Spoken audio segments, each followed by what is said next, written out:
Hi everyone, thank you for joining me on today's edition of Glenn's Retro Show. I have a nice new little product here I wanted to showcase you that I put in my Arcade1UP Asteroids. I love Asteroids, it's definitely a game I've always enjoyed growing up. I did add a LED marquee here from Angel Otero's Disability, and I've added arcade graphics, bezel, around the machine, and some other artwork from arcade graphics as well, just to make the machine look a little bit more like the arcade. Now this is a Gen 1 cabinet, so it never really looked like the Asteroids machine, but it was close enough to have in the house, and just having Asteroids is something I always wanted, so I'm glad I have it. But one thing that always kind of bothered me a little bit was the player 1 and player 2 buttons on the Asteroids machine were what's called volcano buttons. Also used in Atari games, like Missile Command, stuff like that. And it looks like a small volcano. It's just a light on top of a button. You can press it for selection. Now, I've always wanted to have that as well, so I have a nice little product here that's being used currently by a few other companies right now. It's not a perfect fit, but we can make it work. So I come up with these little, as you can see here, this is what I'm talking about. It's a little volcano button. It looks like a little volcano. It's got a red button on top. Now it's not illuminated. I would like to find a button that I'm happy with that will illuminate, but for right now it's just a red button, but it is a volcano style button. But you can see it is small because the other people using this needed a smaller button. So we haven't designed it that way, but there's something we can still do here. So I did a little 3D print, and I printed this up right here, which is basically a buttonhole adapter. So we can basically take this and put it inside here, like so, and turn it into something that looks kind of like this. So I have some ideas as well with this. This is using a silver PLA, but like you saw in my Distotron video, if you have not, I'll put a link down below to that.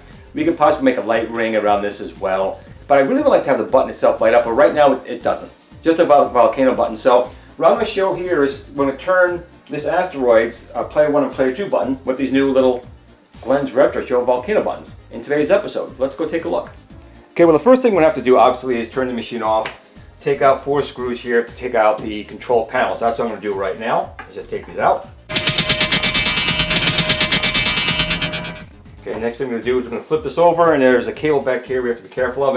And this artwork on here is very delicate. It's got the plexiglass over it. We don't want to touch it. Any oils on these Gen 1 cabinets will just pretty quickly destroy these the cabinet artwork, and I don't want to do that. Just going to turn this over. I got to just unplug Angel Otero's light for his marquee. And then the actual control panel here. Okay, we're going to turn this over. Now what we're going to have to do here is we do have to remove this plastic. Actually, I thought I took this off already, but apparently I did not. So we need to get my screwdriver for that, and we're going to unscrew this. I mean, it's always good to put this back on, make it look original, but I guess I put it back on. And this right here is the wire that Angel Otero supplies to turn the marquee on and off with the machine. So let's undo these screws, won't take too long. Alright, we're going to lift this out of the way, get the screws so they don't go flying on me. Just careful lift this up so you don't ruin anything here. Like so. Put this out of the way. And we can see in here, even though I got my GRS spinner in here plugged in, we still have that original, I'm going to say abomination rotary switch, but it's still in here. I never took it out. So what we're going to do now at this point is I need to take this board off to get to the Player 1 and Player 2 buttons over here. So that's what I'm going to work on right now.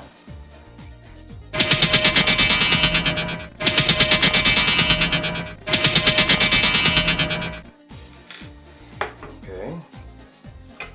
We are going to have to cut these wires here to get to our cables. Carefully, of course.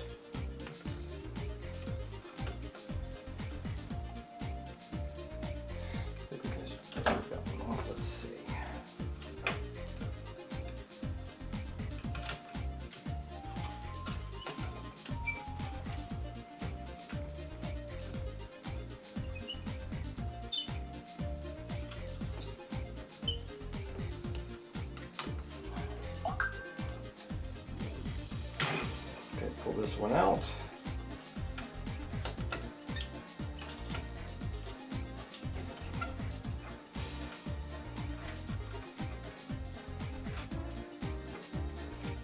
Player 1 and Player 2.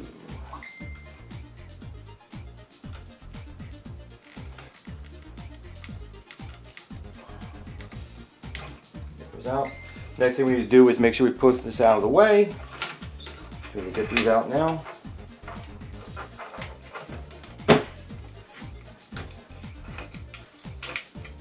We take out our first button.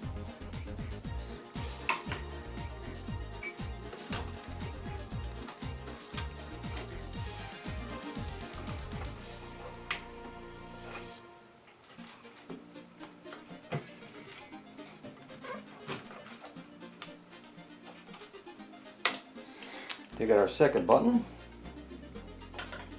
So now we're going to put in my new ones here. Now this we'll probably have to cut a little bit. It's just 3D printed, that's okay. But you can see these are, well, let's do with the other buttons. If they're too long and they're getting in the way, I don't think they will be, but if they are, we can adjust it. So let's put it over there. And we're just going to push this through. And one thing we have to do that's different is we use a locking nut. Put it down on there.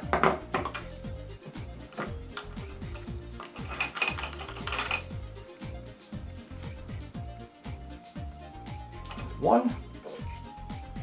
Do the same for the secondary one. Try and keep the wires somewhat decent.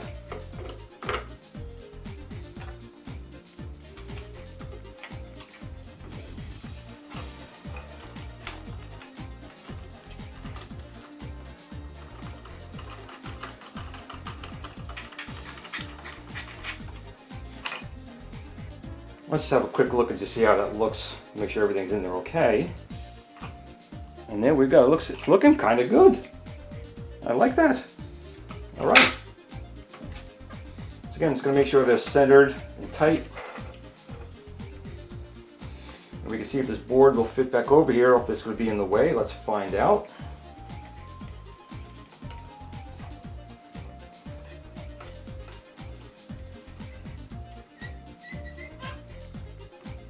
Actually looks like we'll have plenty of space. No adjustment required. So I'm going to put this back in.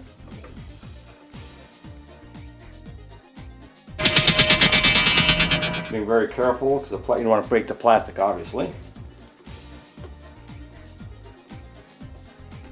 There goes one.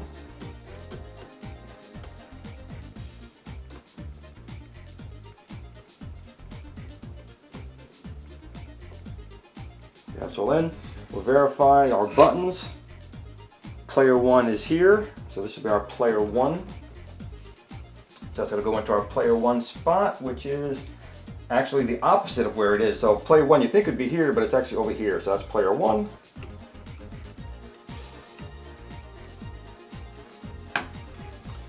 Therefore this one here will be player 2.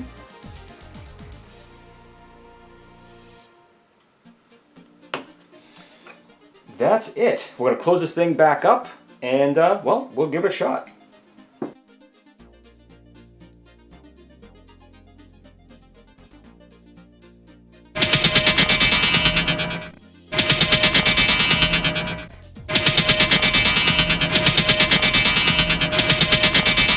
Okay, make sure we hook up our wires.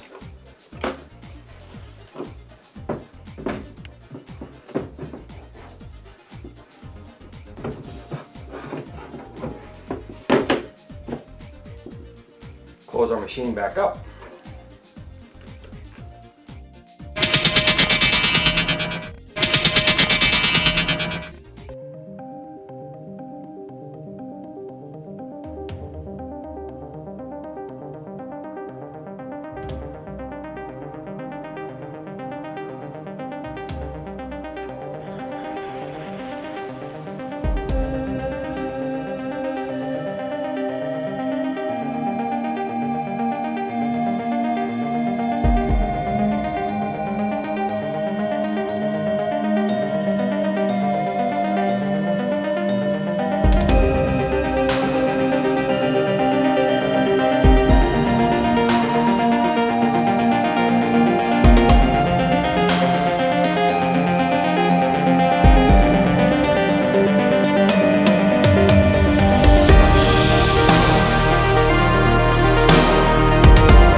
Okay, the next thing to do is actually turn it on and try it out.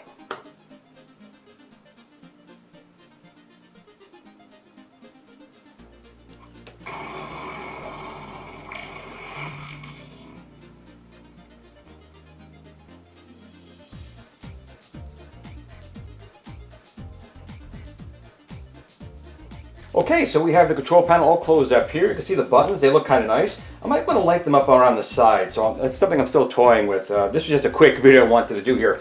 But to select the game, I'm going to press this here once, and then I'm going to press the player once. Let's see if this button works. Here we go. It did. So let's see if the two-player person works. So I'm going to press once. It says push start. Press it again. Push start for the secondary credit. There we go.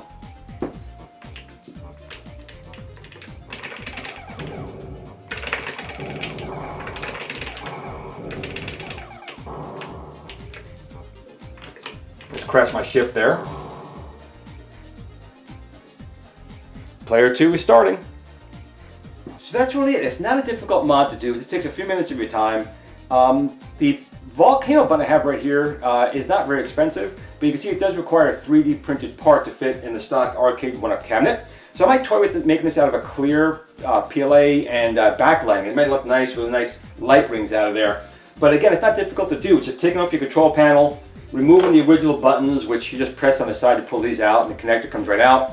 Put in the new button, and you have a beautiful new look on your cabinet. So that's really it for this episode of Glenn's Retro Show. I want to thank you all for your time for watching this video today. If you did like it, please give me a thumbs up, like and subscribe, and do tell your friends.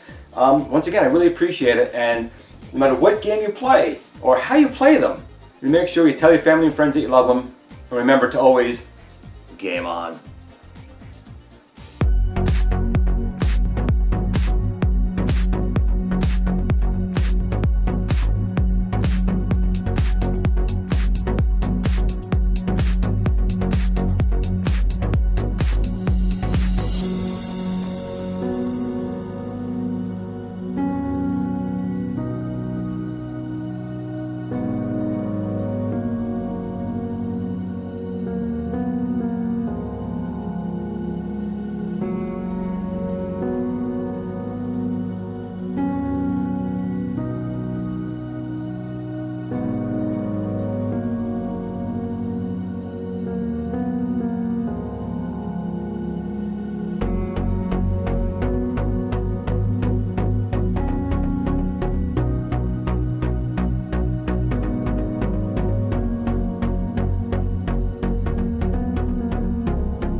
At the Tiny Arcade fan page. Remember, don't admire people too much.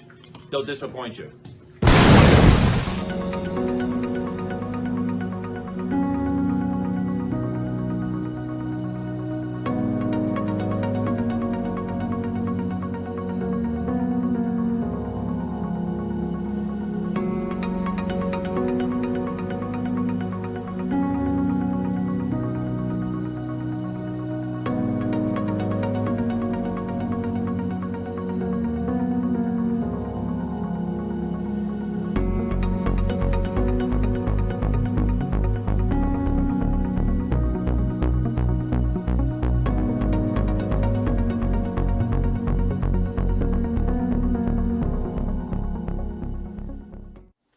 Sit, Blue Blue, sit.